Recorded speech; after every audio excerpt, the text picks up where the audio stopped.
سب کچھ اللہ سے ہونے کا یقین کر لو، مخلوق سے کچھ نہ ہونے کا یقین کرو گے تو مومن بنو گے۔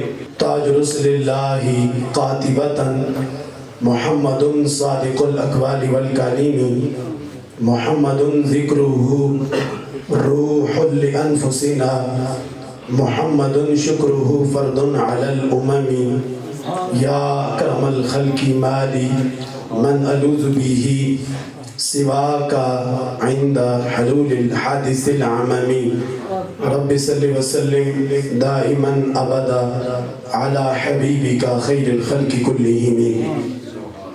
ان اللہ وملائکتہ یصلون علی النبی یا ایہا الذین آمنوا صلوا علیہ وسلموا تسلیما۔ خوشاک محبت کے ساتھ بلند آواز سے پڑھیں الصلاۃ والسلام علیک یا سیدی یا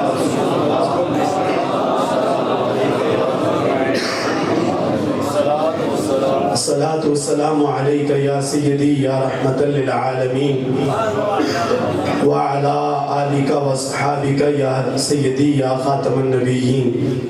میں شان ولایت اور اصلاح عقیدہ کے حوالے سے دو چند گزارشات عرض کرنا چاہتا ہوں۔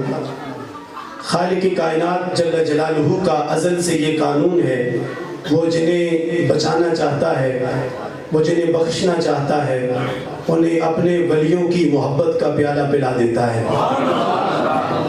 آج بارگاہ رسالت سے امت کو توڑنے کی جو سازشیں موجود ہیں، ان میں سے ایک بڑی سازش یہ ہے کہ پوری دنیا میں سینہ رسالت کا فیض ولیوں کے ہاتھوں سے تقسیم ہوا ہے۔ آج ان کی دشمنی اور معاذ اللہ انہیں عام انسان بنا کر پیش کرنے کی سازش کی جا رہی ہے۔ ایک سادہ مسلمان حیران ہو جاتا ہے جب اسے ناف تک لمبی داڑھی والا قرآن کا سہارا لے کر یہ کہتا ہے کہ ولی کچھ نہیں کر سکتے، کیوں جاتے ہو، وہاں سے کیا ملتا ہے، یہاں سے تو کوئی مشکل کشائی نہیں ہوتی، کوئی حاجت روائی نہیں ہوتی۔ ہماری طرح کے انسان ہیں، ہمارے محلے میں رہتے ہیں، ہماری برادری کے ہی ہیں، جب ہم سے کچھ نہیں ہوتا تو ان سے کیسے ہو سکتا ہے؟ سب کچھ اللہ سے ہونے کا یقین کر لو، مخلوق سے کچھ نہ ہونے کا یقین کرو گے تو مومن بنو گے۔ اس قسم کی تبلیغ معاذ اللہ جو ریال اور ڈالر کے زور پہ کی جا رہی ہے، ہم انہیں بتانا چاہتے ہیں کہ ہم نہ ڈالر والے ہیں نہ ریال والے ہیں، ہم سیدہ آمنہ کے لال والے ہیں۔ اس واسطے میں آپ کے سامنے جو آیت پڑھی ہے یہ یاد رکھ لو، خدا کی عزت کی قسم دنیا مٹ سکتی ہے، ولیوں کی محبت سینوں میں کبھی ختم نہیں کی جا سکتی ہے۔ اس واسطے کہ اس تحریک کو خود اللہ رب العزت نے عرش سے شروع کیا ہے، اور اللہ نے ان کی محبت کا بیج اہل حق کے سینوں میں بیجا ہوا ہے، بویا ہوا ہے۔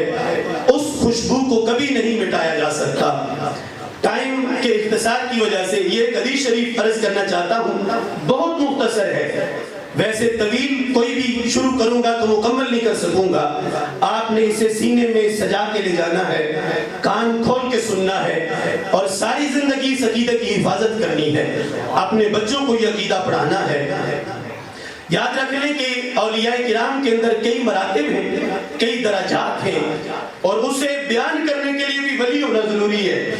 چونکہ ہم کون ہوتے ہیں؟ ہم تو اتنا ہی بیان کرتے ہیں جتنا کتابوں سے ہمارے سینوں میں پہنچا ہے۔ میرے آقا صلی اللہ علیہ وسلم نے جو اقطاب ہیں، جو اغیاث ہیں، جو افراد ہیں، جو ان کی شان بیان کی، وہ تو اللہ جانے، اللہ کا رسول جانے۔ میرے نبی علیہ السلام نے اولیاء کرام کے ایک خاص منصب کی شان کو بیان کرتے ہوئے حدیث میں جملے ارشاد فرمائے تھے۔ میں بار بار نہیں کہوں گا، کہو سبحان اللہ۔ اور اگر مدینہ شریف کا فیض دل کے کٹورے میں اتر رہا ہے تو بولو سبحان اللہ۔ آقا علیہ السلام نے ارشاد فرمایا الابدال فی امتی 30، ایک حدیث شریف میں ہے 40، اور اس سے 80 والی حدیث شریف بھی ہے، 256 والی حدیث بھی ہے۔ ان سب کے درجات ہیں، غوث، قطب، ابدال، کلندر، نقبا، رجبا، اوتاد، یہ سارے اس امت کے ولیوں کے منصب ہیں جو رب نے عطا کیے ہیں۔ منصب اولیاء موضوع نہیں ہے، موضوع ہے شان اولیاء اور اس میں اصلاح عقیدہ۔ اب ابدال کو ابدال کیوں کہتے ہیں اس کے پیچھے بھی حکمت ہے۔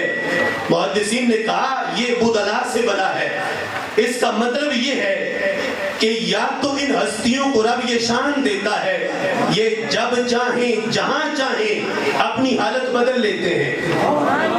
نہیں سنیوں والی سبحان اللہ۔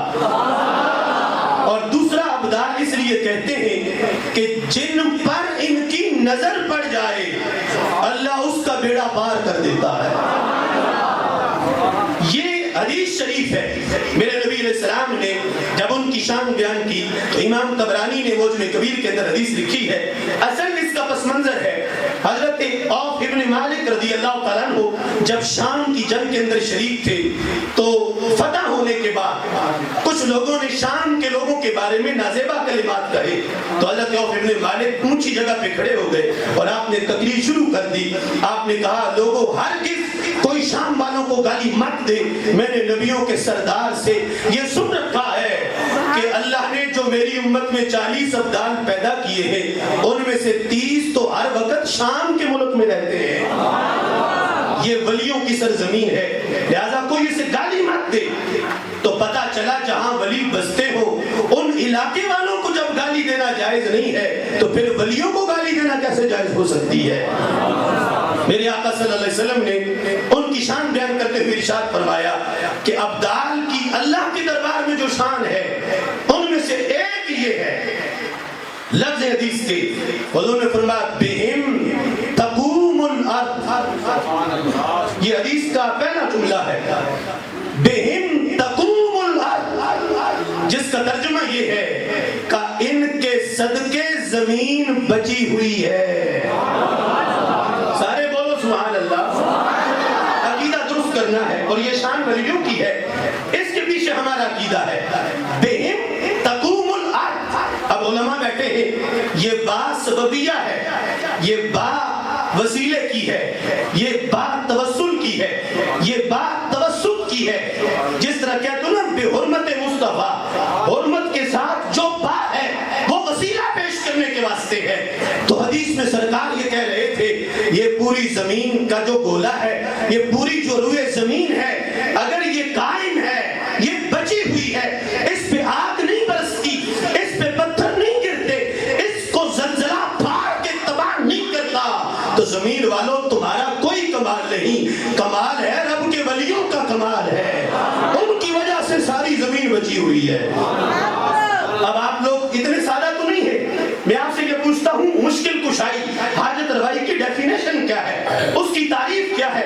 آج اگر کوئی کسی کا 5 مرلے کا پلاٹ بچائے تو وہ مشکل کشا ہے کہ نہیں ہے؟ کوئی کسی کی کنال بچائے حاجت روا ہے کہ نہیں ہے؟ آج کوئی کسی کا مربع بچائے وہ مشکل کشا ہوتا ہے۔ میں کہتا ہوں اگر کوئی ملک بچائے وہ مشکل کشا ہو سکتا ہے، جن کے صدقے ساری زمین اللہ نے بچا رکھی ہے انہیں رب نے کتنا بڑا مشکل کشا بنا رکھا ہے۔ لوگ کہتے ہیں تمہاری مشکل کیسے حل ہوگی، تمہارا مسئلہ کیسے حل ہوگا، تمہاری مدد کیسے ہوگی؟ میں نے کہا پیمائش کر کے ہی مان لو، ہم ہیں 5 فٹ کے، ہم ہیں 6 فٹ کے، جن کے صدقے اتنی بڑی روئے زمین بچ جائے، ان کی نگاہ سے 5 فٹ کا بندہ نہ بچے، یہ ہو کیسے سکتا ہے؟ اس واسطے ان کی وجہ سے زمین بھی بچی ہوئی ہے، زمین پر بسنے والوں کو بھی رب نے پناہ عطا کر رکھی ہے۔ اگلے لفظ سنو، بہم تقوم الارض وبہم ترزقون، سرکار نے فرمایا رزق اللہ دیتا ہے، لیکن یاد رکھ لو جب بھی رزق دیتا ہے ان ولیوں کا صدقہ عطا فرماتا ہے۔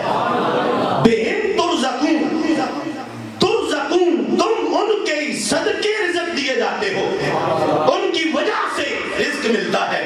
کائنات میں دانہ رب کا ہے، پانی رب کا ہے، زمین رب کی ہے، اناج رب کا ہے، یہ گندم یہ چاول رب کے ہیں، ہر شے رب کی ہے۔ ہم یہ نہیں کہتے یہ خالق ہے، ہم یہ کہتے ہیں خالق کی عطا سے یہ اس کے بنائے ہوئے مالک ہیں۔ زور سے بولو، وَبِهِمْ وَبِهِمْ تُرْزَقُونَ، ان کی وجہ سے رزق ملتا ہے۔ اب وہ جتنی بھی روایات ہیں، وہ جتنی بھی احادیث ہیں، وہ ساری کی ساری سمجھ میں آ گئی کہ آخر کیوں ہر شے ان سے پیار کرتی ہے، کیوں جانور ان سے پیار کرتے ہیں، کیوں وحشیوں کو ان کا ادب نصیب ہوتا ہے، کیوں چیونٹیاں ان سے پیار کرتی ہیں۔ ہر چیز اس واسطے پیار کرتی ہے، انہیں کھلاتا پلاتا اللہ ہی ہے، لیکن صدقہ ان ولیوں کے در کا ہوتا ہے۔ زور سے بولے سارے سبحان اللہ۔ وَبِهِمْ تُرْزَقُونَ، اس کے بعد اگلے جملے ہیں وَبِهِمْ تُنْصَرُونَ، جب بھی مدد ہوتی ہے ان ولیوں کے صدقے اللہ تمہاری مدد کرتا ہے۔ ولیوں کے صدقے مدد ہوتی ہے، ولیوں کے صدقے مدد ہوتی ہے۔ یعنی جیسے بدر میں جب حضور کے ہاتھ اٹھے تھے کہ رب مدد بھیج، یہ مٹھی بھر نہ رہے تو تیرا نام لینے والا کون نہیں بچے گا، تو رب آپ آ کر مدد نہیں کر رہا تھا، اس نے محبوب کے ہاتھوں پر 3000 فرشتے بدر میں اتارے تھے۔